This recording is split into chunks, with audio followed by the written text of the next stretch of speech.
The thing about Fukuoka at night is that it never truly gets dark. The neon of Tenjin bleeds into the sky, a perpetual orange glow that makes the stars look faint and tired. But that light doesn't reach everywhere. My friends and I, bored and feeling invincible after a few strong zeros in Ohori Park, had decided to find those dark places. Our target was an old ryokan in the foothills between Fukuoka and Beppu, a place that had supposedly burned down decades ago. Kenji, who fancied himself an amateur urbex photographer, had found it on some obscure forum. It's called the Echo Inn, he said, his phone screen illuminating his eager face. They say, if you listen in the right room, you can still hear the guests from the night of the fire. It was a classic, cheesy ghost story, exactly the kind of thing to chase away the monotony of a humid Kyushu summer. The train ride to Beppu was filled with laughter and exaggerated scare tactics. But as we transferred to a local bus that wound its way up into the darkened, sulfur-scented hills, the mood quieted. The air grew thicker, carrying the distinct rotten egg smell of Beppu's hot springs. A smell that usually meant relaxation, but here, in the deepening night, felt strangely oppressive. The inn wasn't hard to find. It stood silhouetted against the faintly glowing sky, a black tooth rotting away from the gum line. Part of the roof was gone, caved in, and the walls were streaked with soot and water damage. The silence around it was absolute, swallowing even the chirping of crickets. Da. Creepy, Naomi whispered, and her voice was so small it was almost eaten by the dark. Kenji led the way in through a shattered sliding door, his high-powered flashlight cutting a wobbly path through the debris. Inside, the smell was worse, a cocktail of wet ash, rot, and that underlying, ever-present sulfur. The floorboards, swollen with moisture, groaned a protest with every step. We saw the remnants of a life interrupted, a blackened kettle in what was once a kitchen, single warped Geta sandal, walls peeled back to reveal the skeletal lath beneath. This way, Kenji said, his voice tight with excitement. The forum said the listening room was at the end of the west wing, a honeymoon suite. We picked our way through the corpse of the building. My heart was hammering, a combination of trespassing jitters and the genuine primal fear of dark, abandoned places. Every shadow looked like a person crouching. Every creak of the settling structure sounded like a footstep. The door to the West Wing suite was hanging off its hinges. The room was larger, and in the beam of Kenji's light, I could see the ghost of opulence.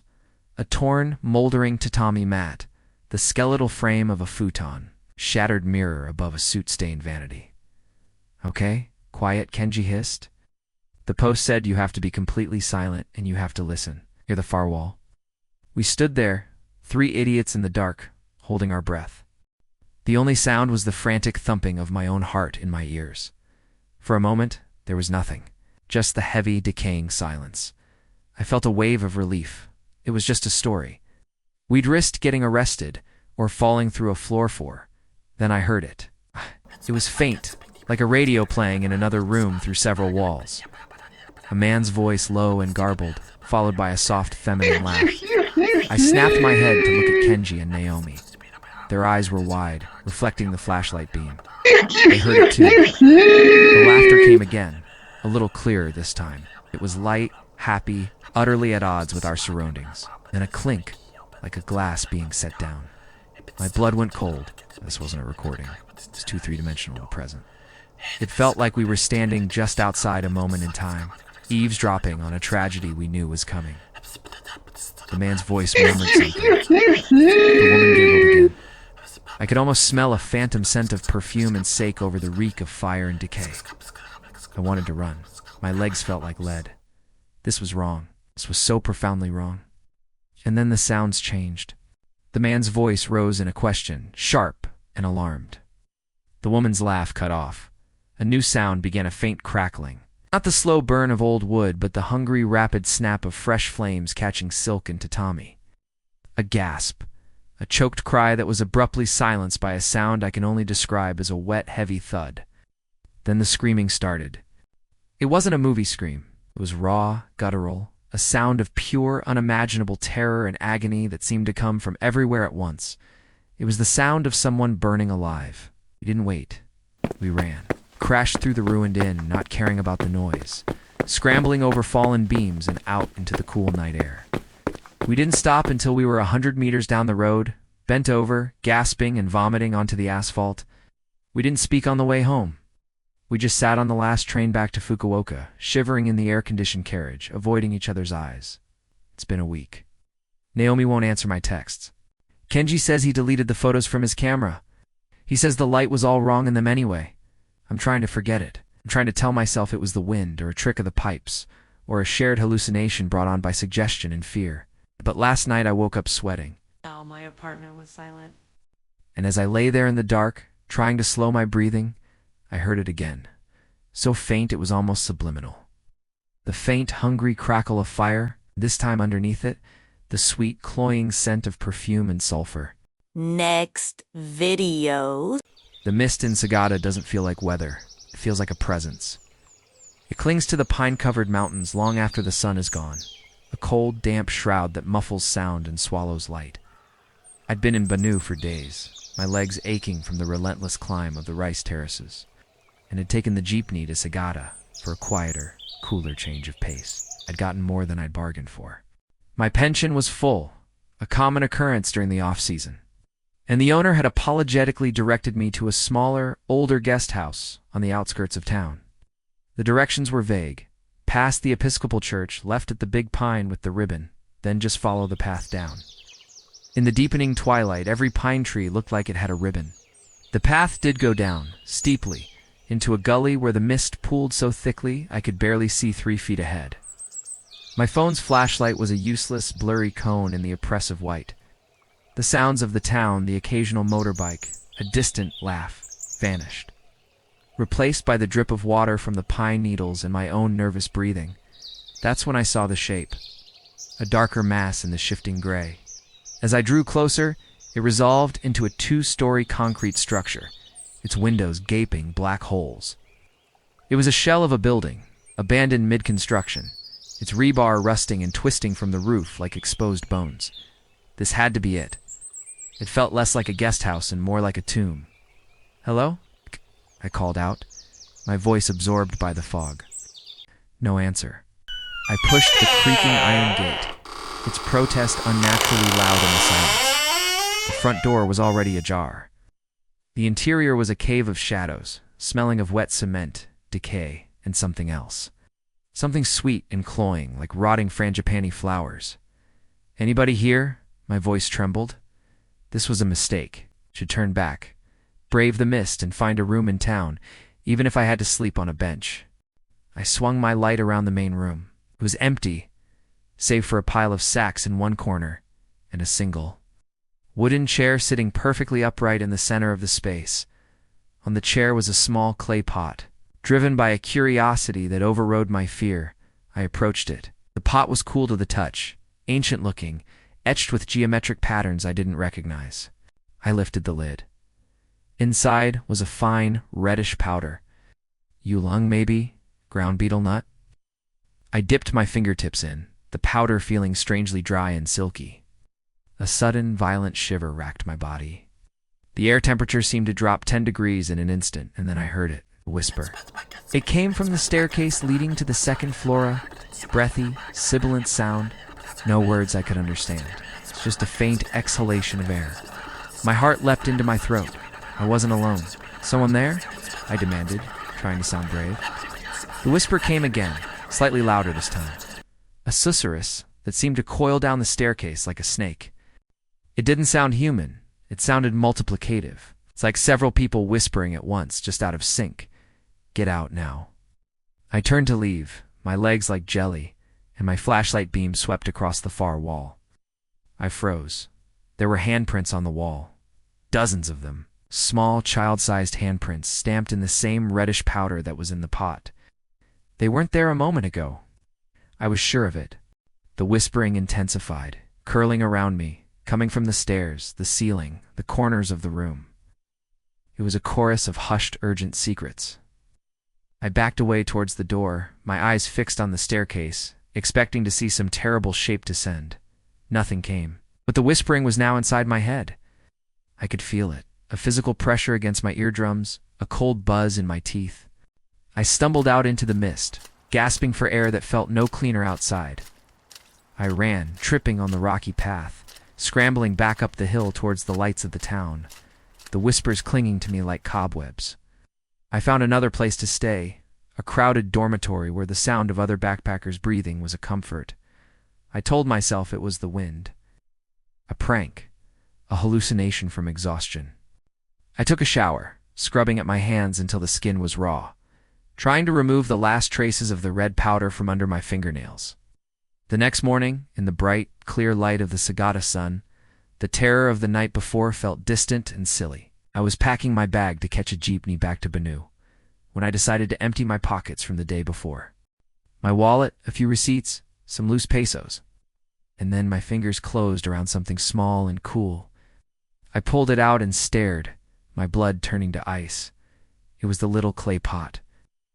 I had no memory of taking it, none. I must have picked it up in my panic, a mindless, terrified gesture. I held it in my palm, this vile little artifact, and a fresh wave of dread washed over me. I had to get rid of it. I walked to the edge of town, to a cliff overlooking a deep, forested ravine. I drew my arm back to hurl the pot into the abyss, to be rid of it forever. But I didn't. My arm wouldn't obey. It stayed frozen, bent at the elbow, the pot held tight in my fist.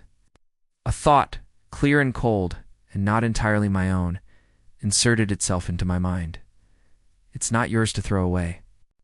I stood there for a long time, fighting a silent, internal battle I didn't understand. Finally, my arm relaxed. Slowly, carefully, as if handling a sacred relic, I placed the pot back into my pocket. I've left Sagada. I'm back in Banu, writing this from a crowded cafe. The terraces are as stunning as ever, but nothing feels right. The world seems slightly off-kilter, like a picture hanging crooked on a wall. And at the edge of my hearing, just below the chatter of tourists and the crowing of roosters, I can still hear it. The whispering. It's faint, a constant, breathy static in the background of my mind. It's become a part of me. Sometimes, when I'm alone in my room, I catch myself absently tracing those same geometric patterns from the pot onto the tabletop with my finger. I don't know what they mean, but the whispers seem to like it. They get a little quieter when I do. Next videos. The salt haze of a Busan morning always feels like a cold, wet cloth against your face. I was used to it, trudging up the hill to school in the half-light, the city below still blinking awake. My family had just moved from Sako over the summer, trading the quiet.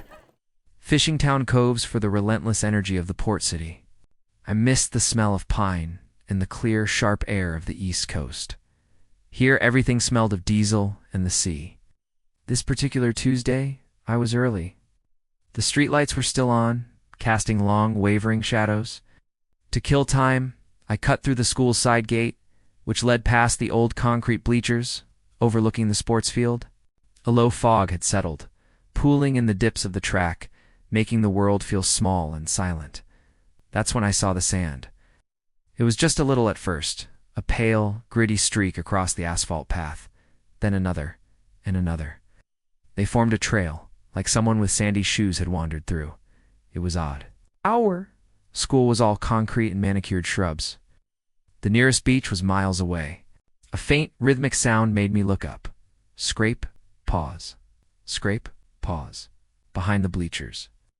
In the deep shadow where the fog was thickest, a figure was bent over. A student, I thought, maybe looking for something they'd dropped. As I got closer, I saw it was a girl in our school uniform, her back to me. Her shoulders were hunched, and she was moving her arm in a slow, deliberate motion. Scrape, scrape. "Hey!" I called out, my voice too loud in the stillness. "You okay?" She didn't turn. She just kept scraping. I took a few steps closer, my shoes crunching on the sandy path. The air grew colder, and I caught a distinct smell not, the city sea smell of Busan, but the clean mineral scent of the ocean off Sako's beaches. A deep, homesick pang hit me. "Hello?" I tried again. Her scraping slowed, then it stopped. She went perfectly still. I was about 10 paces away, close enough to see the details of her uniform. It's the way her hair was tied in a neat, low ponytail. Very slowly, she began to turn her head. Not her body, just her head. It swiveled on her neck like an owl's, a smooth, unnatural rotation, until she was looking directly at me over her shoulder. Her face was blank, peaceful even. But her eyes were wide open, unblinking, and fixed on me. In her hand, she held a large white scallop shell, its edge worn sharp. The source of the scraping sound, she was using it to scour the concrete wall of the bleachers. And on the wall, she had been etching a single word over and over again in Hangul. Grandmother. The word was scratched dozens of times, a chaotic, desperate graffiti. The sight of it, the emptiness in her eyes, the eerie silence, it froze the blood in my veins. This wasn't right. This was something from one of my Helmioni's old Sako stories, the one she told to warn us kids away from the water after dark. Tales of drowned girls who wandered back ashore, looking for something they'd lost. I took a stumbling step backward. As I did, the girl's mouth opened. No sound came out at first, just a trickle of seawater that dripped from her lips and spattered on the ground between her feet. Then, a wet, gurgling whisper that seemed to come from everywhere at once. She's waiting for you, too. I ran. I didn't look back. I slammed through the school's main doors and didn't T-stop until I was in the brightly lit, nearly empty hallway, leaning against a locker, my breath sawing in my chest. The bell rang, and the normalcy of it was a shock. Students began to flood the halls, laughing, shoving, the morning chaos swallowing me whole. It felt like a dream, a bad stressed dream before exams. By the time I got to homeroom, I had almost convinced myself I'd imagined it. A sleepwalking student. A prank. My own homesickness, manifesting in a weird way.